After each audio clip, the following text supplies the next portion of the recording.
இன்றைக்கான வீடியோவில் என்ன நடக்குன்னு சொல்லிட்டு பார்க்கலாம். வீடியோக்குள்ளே போகிறதுக்கு முன்னாடி நம்ம சேனலில் லைக் அண்ட் சப்ஸ்கிரைப் பண்ணி சப்போர்ட் பண்ணுங்கள். வீடியோ வந்துட்டு வேறு லெவல் ட்விஸ்ட்டு பயங்கர மாசாக இருக்குது. மாயா பின்னி கலக்கிட்டாங்கன்னு தான் சொல்லணும். ஃபஸ்ட்டு சீனில் வந்துட்டு ஏன் நிறுத்துறா பேராண்டி, நான் கொண்டே தீர்த்த தண்ணி கொடுத்துட்டு வந்துடுறேன்னு சொல்லிட்டு சாருவை தரப்புறன்னு பிடிச்சி ரூமுக்குள்ளே எழுதிட்டு போக, இந்த பக்கம் வந்துட்டு எல்லாம் அதெல்லாம் சாரு சமாளிச்சிருவா அப்படின்னு சொல்லிட்டு தைரியமாக இருக்க பத்மாவும் பார்வதி ஒரு மாதிரி நடிக்கிட்டே நின்றுட்டு இருக்காங்க.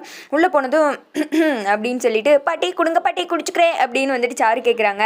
என்ன தடி கொடுக்க அப்படின்னு கேட்க, நீங்கள் தானே பாட்டி சொன்னீங்க தீர்த்தம் அப்படின்ற மாதிரி சொல்ல, நீ பண்ணுற வேலைக்கு உனக்கு தீர்த்தமாக கொடுப்பாங்க, அரளி விதை தாண்டி அரைச்சி கொடுக்கணும் அப்படின்னு சொல்ல, என்ன பாட்டி இப்படிலாம் பேசுகிறீங்க அப்படின்னு சொல்ல, உங்ககிட்ட வேற எப்படி பேசுவாங்க அப்படின்ற மாதிரி சொல்ல, ஏய் அப்படின்னு சொல்லிட்டு அங்கிட்டு இருந்து ஒரு சவுண்டு கேட்குது. என்னடா பார்த்தா மாயா தான்.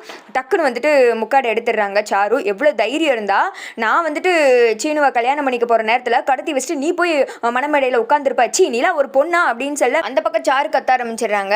வாயை மூடு, முதல்ல சீனுக்கு எனக்கு தான் நிச்சயதார்த்தாச்சு, ஊடால வந்து நீ தான் என் சீனுவை நீ தான் என்கிட்ட இருந்து பறிச்சுக்கிட்டேன், நான் வந்துட்டு சீனுவை லவ் பண்ணுறேன், நான் தான் அவரை கல்யாணம் முடிப்பேன் அப்படின்னு சொல்ல, இப்படி சொல்ல உனக்கு வெக்கமா இல்லை? சீனுவும் வந்துட்டு உன்னை லவ் பண்ணுறாருதா இருந்தால் நானே உங்களுக்கு வந்துட்டு கல்யாணத்துக்கு ஓகேன்னு தான் சொல்வேன், ஆனால் சீனு என்ன லவ் பண்ணுறாரு, அப்படி இருக்கும்போது நீ வந்துட்டு இப்படிலாம் பண்ணுறே அப்படின்னு சொல்ல, என்ன இவகிட்டலாம் பேச்சு வேண்டி கிடக்கு, பேச்சு இவளை அப்படின்னு சொல்லிட்டு பாட்டிமா பக்கத்தில் இருக்கிற ஒரு தாம்பளை தட்டுமா இருக்குது, அதை எடுத்து சாரு மண்டையில் மங்குன்னு அடிக்கிறாங்க.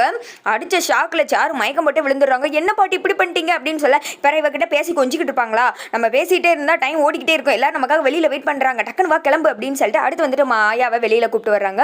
பாத்தியா நான் தான் சொன்னல நம்ம பொண்ணு வந்துட்டு கலக்கிடுவானு அந்த வந்துட்டா பாரு அப்படின்னு சொல்ல, மாயா வந்துட்டு மெது உட்கார வைக்கிறாங்க. பத்மா கீழே கொஞ்சம் சாரு ஒன்றும் பிரச்சனை இல்லை அப்படின்னு சொல்ல, இல்லை அப்படின்ற மாதிரி மாயா தலையாட்டுறாங்க. இப்போ எல்லாரும் அர்ச்சனை எடுத்துக்கோங்க, கெட்டிமேளம் அப்படின்ற மாதிரி சொல்ல, ஏன் நிறுத்துறா அப்படின்ற மாதிரி சொல்ல, இப்போ என்ன பாட்டி அப்படின்னு சீனு கேட்குறாங்க.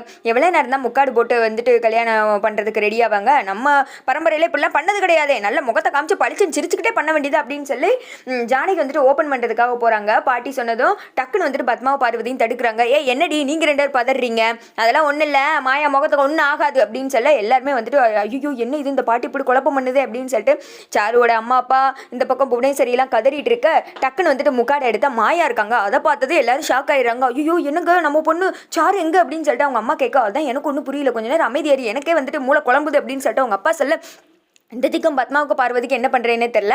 அப்புறமேட்டி பாட்டிமா பத்மா வந்துட்டு முறைச்சி பார்க்குறாங்க. இங்கிட்ட வந்துட்டு கெட்டுறா பேராண்டி இப்போ தாலி அப்படின்னு சொல்ல, தாலி வந்துட்டு மாயா கழுத்தில் ஏறுது. எல்லாருக்கும் பயங்கர சந்தோஷம். அப்போ ஜானகிலாம் நினச்சி பார்க்குறாங்க. அவங்க தங்கச்சி பேசியிருப்பாங்க இல்லையா, அக்கா எனக்கு நீ அம்மாவாக இருந்த, என் மகளுக்கு நீ தான்க்கா அம்மாவாக இருக்கணும், சத்தியம் பண்ணி கொடு அப்படின்ற மாதிரி சொல்ல, இனிமேல் அவன் மகளுக்கு நான் தான் அம்மா, அவளுக்கு வந்துட்டு நான் நல்லபடியாக ஒரு வாழ்க்கையை அமைச்சு கொடுப்பேன் அப்படின்லாம் சொன்னதை வந்துட்டு நினச்சி பார்த்து ரொம்ப ஃபீல் பண்ணி அழுகுறாங்க. அடுத்து வந்துட்டு சாங்கில் ஓடுது, கனவா உந்தன் கரும் விட மாட்டேன், அந்த சாங்கோட அப்படியே அந்த கல்யாண நிகழ்வுலாம் வந்துட்டு ஒன்று ஒன்றா நடக்க, அதை பார்க்கும்போது பயங்கர சந்தோஷமாக இருந்துச்சு. அப்படியே மெட்டி போடுறது, அப்புறம் இந்த மேலே சரி என்ன பாரு அப்படின்னு சொல்கிறது, அதெல்லாம் வந்துட்டு பயங்கர ஃபன்னாக போய்கிட்டு இருந்துச்சு. எங்கே சாருவை காணும் அப்படின்னு சொல்லிட்டு அவங்க அம்மா அப்பா வந்துட்டு தேட போயிடுறாங்க. இங்கிட்டு வந்துட்டு சம்மந்தி அப்படின்னு சொல்லிட்டு பத்மாவும் கிளம்ப பக்கம் மணி வந்துட்டு சொல்கிறாரு, ஏய் சும்மா இரு, நீ என்ன சாருன்னு ஓடுற, நம்ம சம்மந்தி இந்த இருக்காங்க, நம்ம பையனுக்கு வந்துட்டு கல்யாணம் நடக்க ஆசீர்வாதம் பண்ண வேணாமா, அவன் முன்னாடி போகிற அப்படின்னு சொல்லிட்டு கையை பிடிச்சி வேற வச்சுக்கிறாங்க. இங்கிட்ட வந்துட்டு கன்னியாதானெல்லாம் பண்ணி கொடுக்குறாங்க. என் சீனு வந்துட்டு உங்கள் மருமகனை ஏற்றுக்கோங்க, என் மகளை வந்துட்டு உங்கள் மருமகளை ஏற்றுக்கோங்க, அதெல்லாம் வந்துட்டு நடந்துட்டு இருக்கு. மாயாவுக்கு பயங்கர சந்தோஷம், சீனுவும் சிரிச்சிட்டு இருக்காங்க. ஆனால் சாருவை தேடி போனவங்க தான் சாருவை தேடி அலைஞ்சிட்டு இருக்காங்க.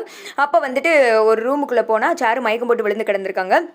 அவங்க அப்பாவும் அம்மாவும் போய் தண்ணி தெளித்து எழுப்புறாங்க. சாரு என்னாச்சு அப்படின்னு சொல்ல, அம்மா மாயாவும் பாட்டியும் அப்படின்னு சொல்லிட்டு நடந்த தளத்தையும் சொல்கிறாங்க. சீனு கல்யாணம் நடக்கலையிலப்பா, நம்ம போகலாம் வேமா போகலாம் அப்படின்னு சொல்லிட்டு வெளியில் வந்து பார்த்தா கல்யாணம் நடந்துருச்சு. மாயா கழுத்தில் தாலி தொங்குது. அதை பார்த்ததும் சாரு வந்துட்டு அப்படியே முறைக்க ஆரம்பிக்கிறாங்க.